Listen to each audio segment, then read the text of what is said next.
I built my life around this bright idea. I built my life around this insight I found.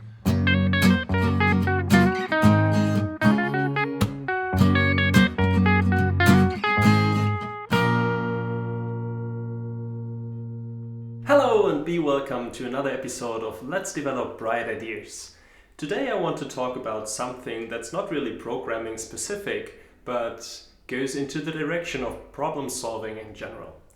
You might know these kind of situations where you have been working on a problem for hours or even days or weeks and couldn't quite figure out what the problem was or what the way to solve it was.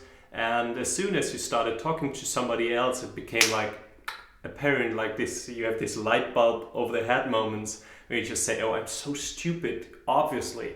Or somebody else looks at your problem for like a second and says, yep, look at this. This looks strange. Maybe you should just fix that one, and you fix it and suddenly it works.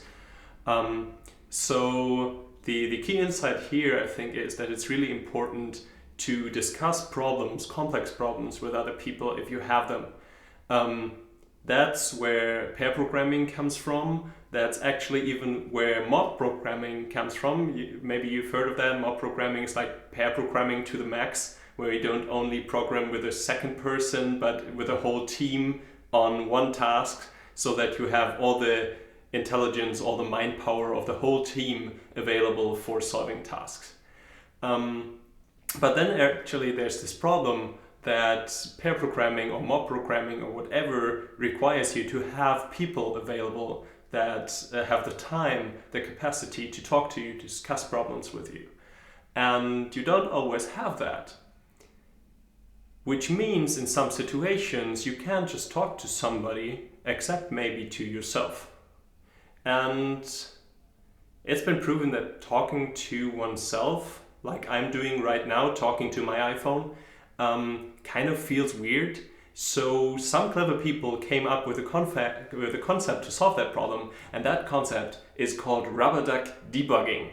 So the idea is that whenever you have a problem you can't solve, instead of talking to yourself, you just start talking to your rubber duck and explain the problem to your rubber duck instead of your colleague, which is not currently available.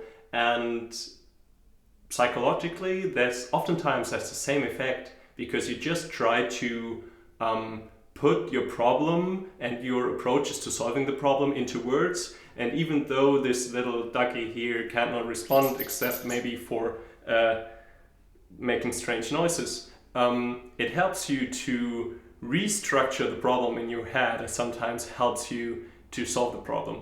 So remember, if you have problems, try to talk to people. If you don't have people, talk to rubber ducks. And at least for me, that helps solving quite a number of problems. So if you like that insight, give me a thumbs up.